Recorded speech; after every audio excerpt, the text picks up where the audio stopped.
Here comes the Knickerbocker. Here comes the Knickerbocker. Ladies and gentlemen, here comes the Knickerbocker. Yours truly, the real Leel, on the show. Welcome aboard for another episode of the Real Leel Show.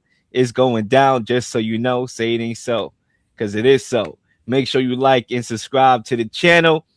Make sure you support new media, because that's where we're headed, right? That's what's taking over. New content, original content. Make sure you support. And man, when I tell you got a stack show, we do. All right, my New York Knickerbockers obviously won the championship, and we did a show giving our overall takeaways on the finals. But today was the parade. Okay, and you know what? I thought it went well. Obviously, New Yorkers is always going to be an idiot that's not going to act right and do what they're supposed to do and enjoy the moment. You got a couple knuckleheads. You know, honestly, guys, we are living in a fallen state right now. Society's crashing. What do you expect? But in the midst of society crashing, we do have sports to kind of galvanize, or should galvanize, the people together and keep us, you know, looking forward to something, you know, something to look forward to. And that's what this is all about. I know for me, being a Knicks fan, it's been 53 years since we last won a championship. I wasn't even born. So I don't know what success feels like as a New York Knickerbocker until today, right? Because today is actually when it hit me that we won a championship. It didn't hit me when we was you know, when the clock, you know, went down to zero and we were celebrating. It hit me today though. Now I'm starting to feel it, and now I'm starting to be on cloud 10. Okay, I am hype, and I told my guy Lee, who's back on the show with us today. Salute to my guy Lee. I'm about to introduce him. I told him I didn't get to go to the parade today at the work, but next year I will be at that parade next year, celebrating my New York Knickerbockers. And Lee, I'm glad to have you on. How you feeling, man? I feel good, man. Rainy night in Birmingham, Alabama, but hey, you know, I'm making it. Look, 2 million people at the parade.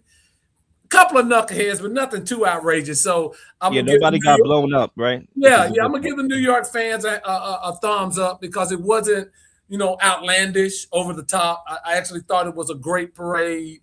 They brought back some of the old school. Ewing was there, Walt Clyde Frey, a lot of the older guys that played for the Knicks, and so it was classy in that regard. So really want to tip my hat to New York and say job well done on the parade. 2 million people is a lot of people. It's a lot of people for a parade, and you know, like you said, it's a couple of knuckleheads, but that's to be expected. But got a great show, got some great topics, so I'm looking forward to it, bro. Yeah, man. Like you said, you know, it's rainy in Birmingham, but it's orange and blue skies over here in New York City, and I am stoked. And it's no joke.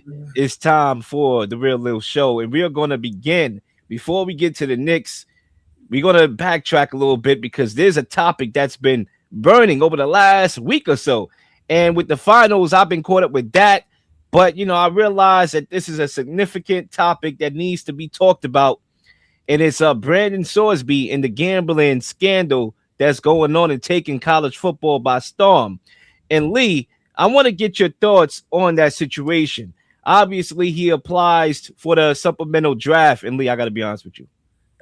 This is the moment of truth. All right. I've been watching football for 20 years. I've never heard of the supplementary draft ever until this conversation. Okay. Yeah. Maybe I'm out of the loop. Maybe I'm out of touch. But I just got to be honest with you. I've never heard of that supplementary draft until this Brenden Sorsby situation. Say what you will about that. But I want to talk about that. How should the NFL, first of all, your thoughts on the situation, and then we can get into it later. How should the NFL handle Brenden Sorsby? Lee, the mic is yours. Yeah. So for those that don't know, and I'll just recap it real quick. Sorsby was quarterback at Cincinnati. He transferred to Texas Tech this year, and there was an investigation, an NCAA investigation that revealed that this guy had made 9,000 bets. 9,000 bets on college football, including college and pro, but including betting on his own team. Now, totaling about $90,000. So he's bet on all sports, but including this team, which is, if anybody talks about the integrity of the game, when you say a player bet on his own team, hey, that's immediate kick out, suspend, not allowed to play. That's what it is. He transferred to Texas Tech. The NCAA ruled him ineligible. He filed a lawsuit. He got an injunction saying that he got a temporary injunction, but the caveat of it is, Leel, the trial wouldn't be till February. So February 2027. So he would have been allowed to play on that temporary injunction this year for Texas Tech. And he stated in the lawsuit it would hurt, his brand and his ability to make money. Fast forward it, Texas Tech got a lot of pushback from everybody. Their own league, the Big 12, said they were going to sue them, and they got a temporary injunction to be able to enforce their rules on penalties they wanted to enforce on Texas Tech. Fast forward it one more time. Texas Tech finally came to their senses, right?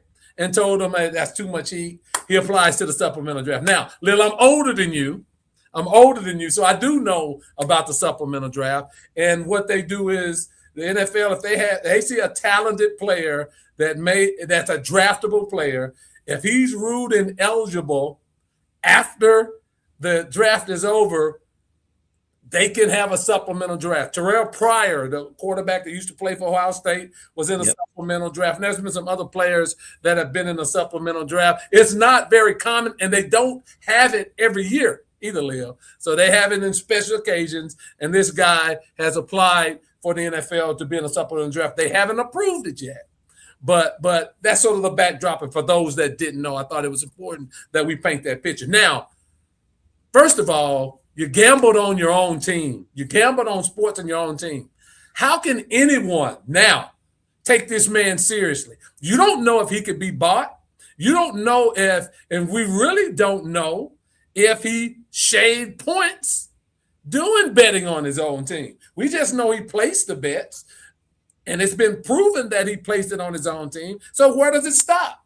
Can the mob get to him and say, okay, I just want you to cover the point spread? You don't have to lose the game, but maybe throw an interception in the fourth quarter when you're up by 6 and the spread, is 7. Whatever the case may be, this guy should not be allowed to play. Now, let me give you a little history on the supplemental draft in the NFL, Leel, then I'll throw it back to you. When Terrell Pryor was in the supplemental draft, and he had, at Ohio State, he had signed some uniforms, game jerseys, and he sold them, Leel, and he got paid for them, right? And the school ruled him ineligible, and they suspended him, and the NFL upheld the suspension when he came into the NFL. He wasn't even in the NFL, and the NFL suspended him. Let's see what the NFL will do to Brenden Sorsby. Now, if you ask me what should they do, he should not be allowed to play if I'm making that decision. Now, what do I think they're going to do? They're going to allow him to play. Now, last thing I'll say about the supplemental draft, how it works for those that don't know, right? So any team they'll put him in the draft, and it goes like the regular draft order, right? And you have to put whatever round grade you have to submit. It's like a blind auction. You put the grade on them, and the team that puts the highest grade wins. So who was the first pick? Oakland. If Oakland wanted Sorsby, and they wanted to put a first round grade, they could do it, and so on and so forth. And it goes all the way through the 7th round. And if nobody puts a grade on him, he's a free agent. But let's say the Jets wanted to put a 4th round grade on him. As long as nobody bids higher, like a 3rd, then the Jets would win him, and they give up their 4th rounder in 27. That's the backdrop. I just feel he shouldn't play, but I do think that the NFL is going to allow him to play. The key for me is, in that particular instance, will they suspend him or put him on the commissioner's exempt list for a while? That's what I'm looking forward to, because I think they're going to let him play. And it's a travesty that they do that, considering that he broke the sacred rule of betting on his own team. Big massive scandal here. Uh Look, you made some good points, right? You don't know how involved in the underworld he is when it comes to gambling. We don't know if he's in bed with the mob, right? Because the mob definitely is still involved in sports now. Before they were definitely it was infested with mob, right? With the mob, sports in general, boxing in particular. You know, even other sports as well. Michael Jordan got involved with the mob and whatnot, but now they work behind the scenes a little bit, and are they still there? And who knows how in depth he is in that? Do you want to take that risk and whatnot? Now, this is, and I want to bring this up because this is very important when I'm about to say this line. This is the largest gambling scandal of the NIL era. Okay? Yep. Let that marinate. Yep. Because right now, college sports is a mess. Obviously, the NIL, everything with that, the SEC talking about breaking away as a conference. Right now, we are looking at a league that is ununiform, that's unorganized, that doesn't know what it reality or what its identity rather is. And this right here is just going to make an issue, an even bigger issue. And now we got problems. Look, Texas Tech went from being a babyface underdog story. There was a lot of projections on what they can do this year in the Big 12, potentially win the Big 12. Some people are still predicting them to do so even without Brenden, right? And obviously a college football playoff player here. They could have been a team that had that baby face underdog story, which is now a heel villain story because of this situation. Think about it. They could have been like Indiana, right? Because Indiana benefited from the NIL era.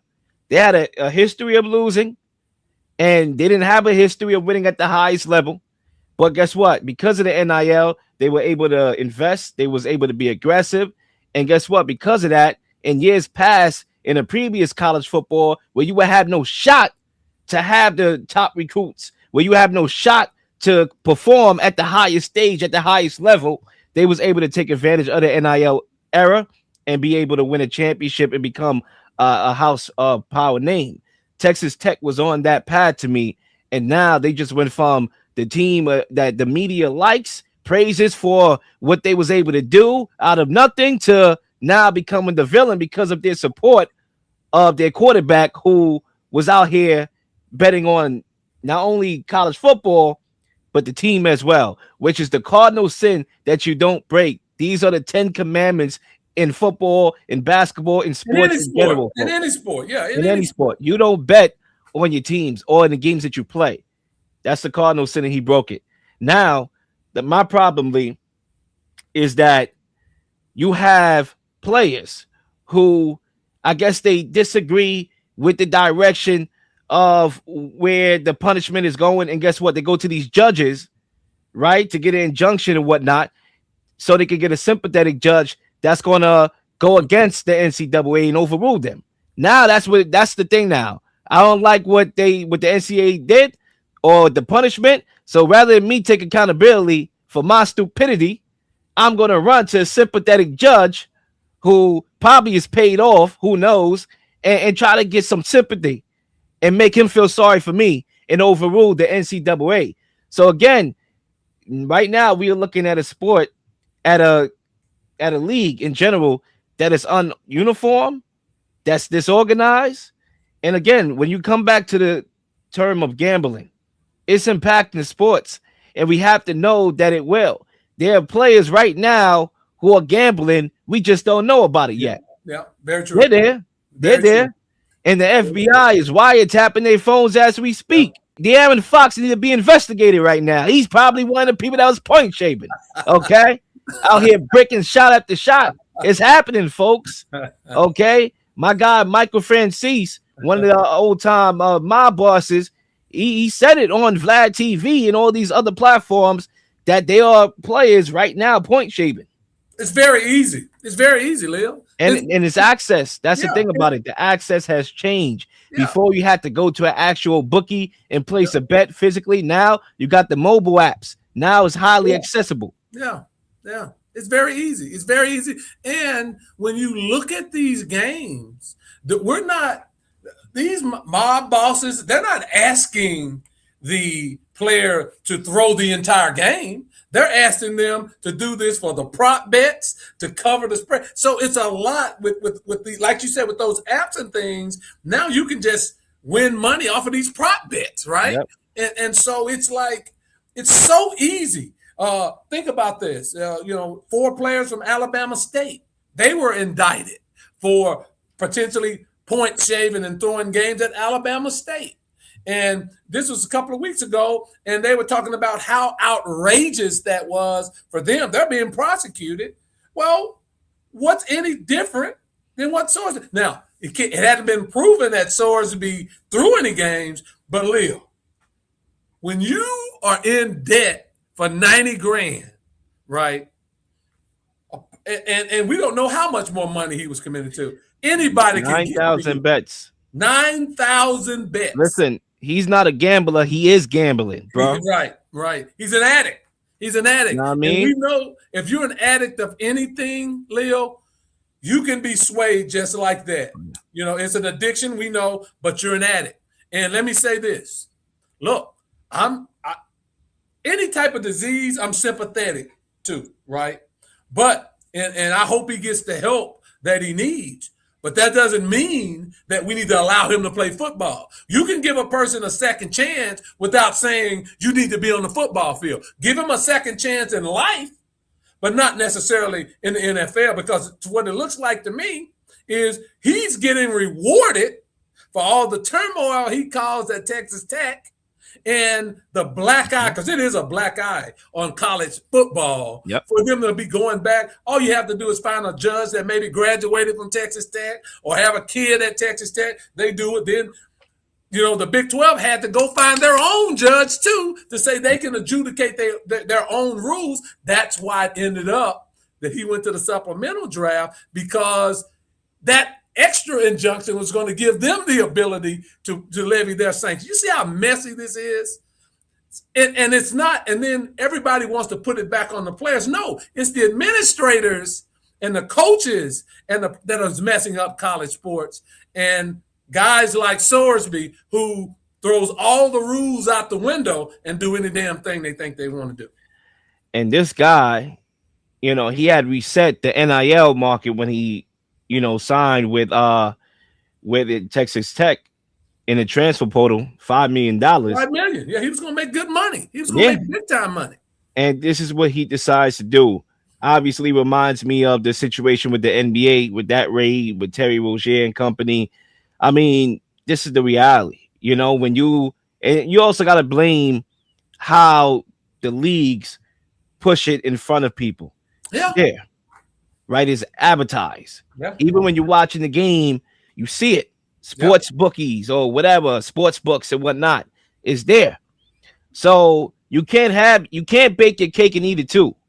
You can't force betting to the masses to promote betting and whatnot to promote your sport and not think that you have law-abiding citizens in your sport. You don't. Newsflash. Some people that came from a situation where they weren't saints.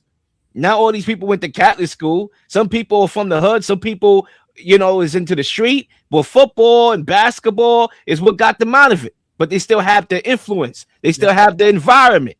Hey, you can have a friend that's like, let's bet. How much should I bet? And now you into it.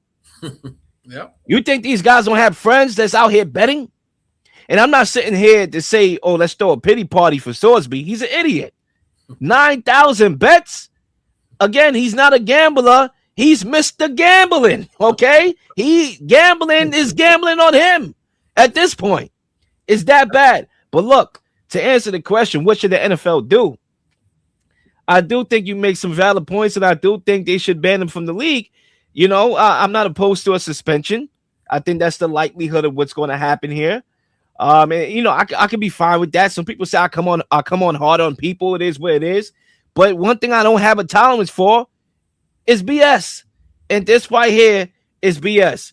So fortunately for Sorsby, I do believe that the NFL is a forgiving league, right? Even if you beat up your girlfriend, they forgive you. Just don't come out and talk about the LGBTQ. Just don't come out and talk about the vaccine. Then yeah, you're good, buddy. You will be playing football. You may not be starting, but you'll be playing football. But go ahead and talk about the LGBTQ. It's a wrap. Or Your career is over. or protest You're social Jaden Ivied. or protest Okay? social justice, right? So, Exactly. But You let me know, say do all that. Talk about the government and the vaccine, and guess what? Oh, even better.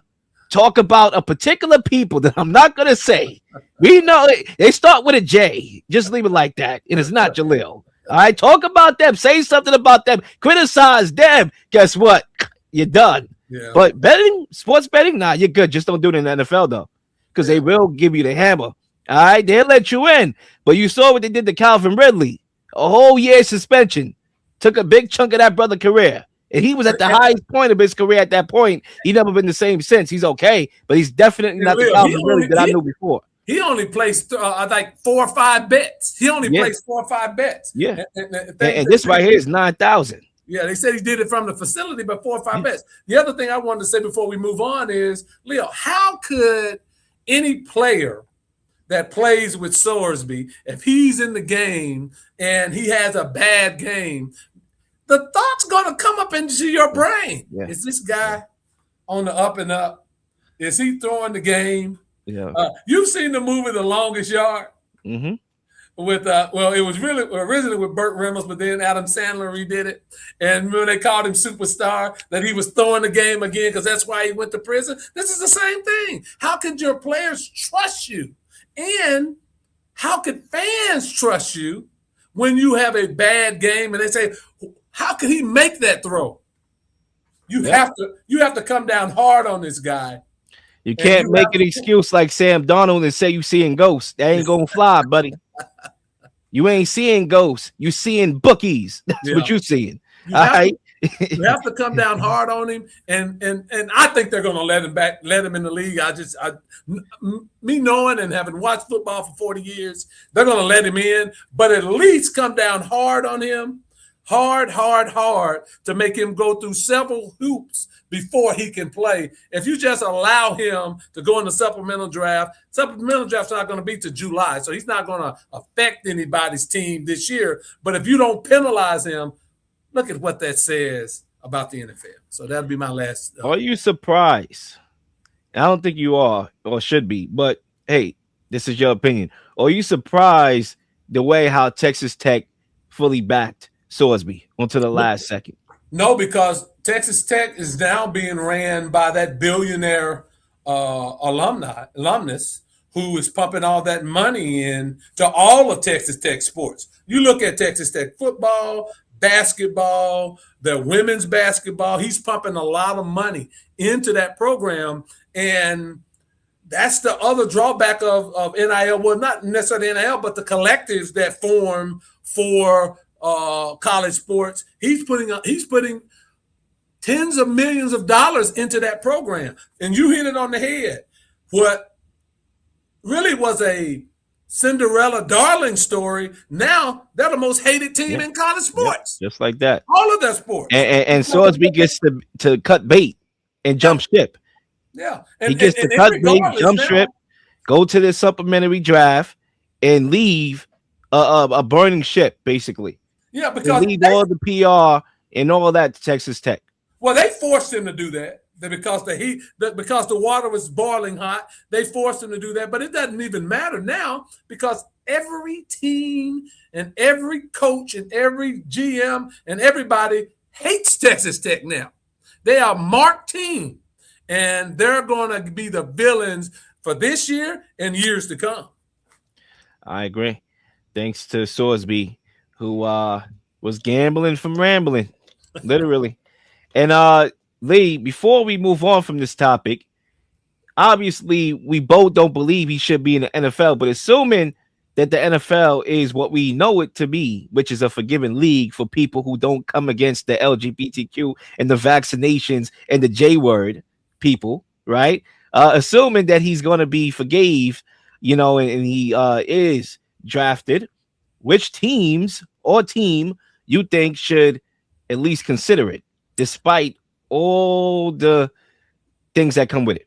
Well, Look, I don't think any should, but I'll give you a couple of teams that need a quarterback. The Jets, the Steelers, they need quarterback play. The coach potentially need quarterback play. I mean, he has the measurable 6'2", 6'3". He can throw the football now. Yeah. The one thing he can do, he has that quick gunslinger mentality, quick release.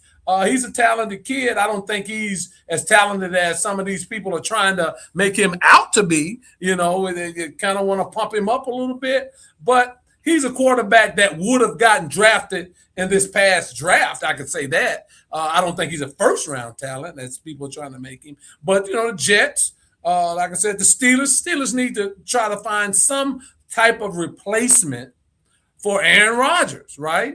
You can look at the Falcons, even though they have Tua and Penix. Are they really sold on them? Tampa Bay, they're having trouble or not willing to negotiate a contract for Baker Mayfield.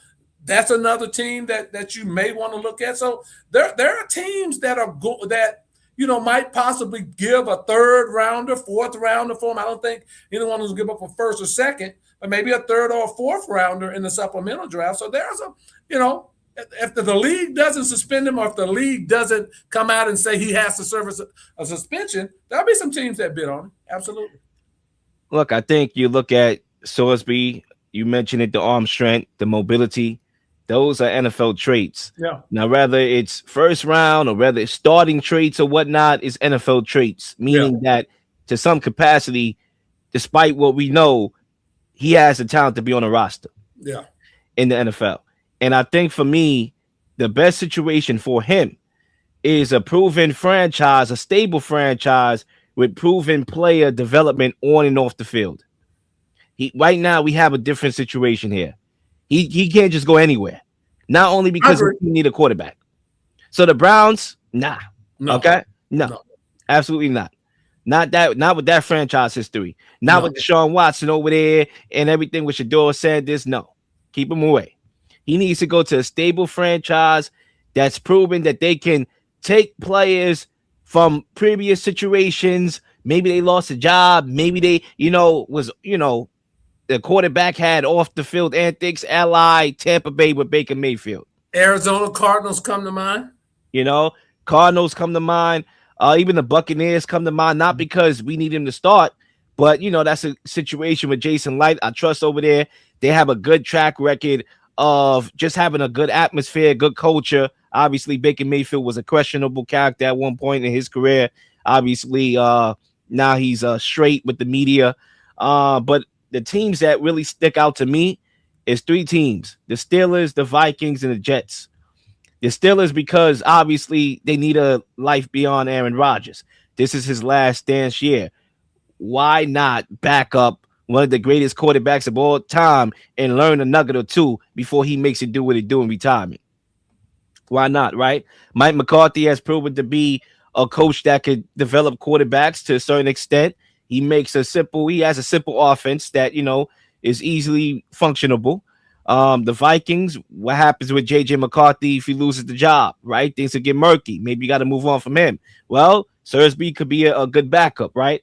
The Jets, although I won't say they have the best track record of player development on and off the field, they are changing the culture with Aaron Glenn. They do have Geno Smith there. So I do think that, that's a different situation compared to what it once were. And maybe he can go out there and back up Geno. He's not a long-term answer by any means. So those will be the three franchises that I think if anybody should take a chance on a guy like Sorsby being everything that we know, those would be the three teams for me. I like that. I would throw Arizona in there as well because they really, with Jacoby Brissett, he's going to be the starter, but is he really the long-term answer there? So I think that, but I like the teams that you threw out there.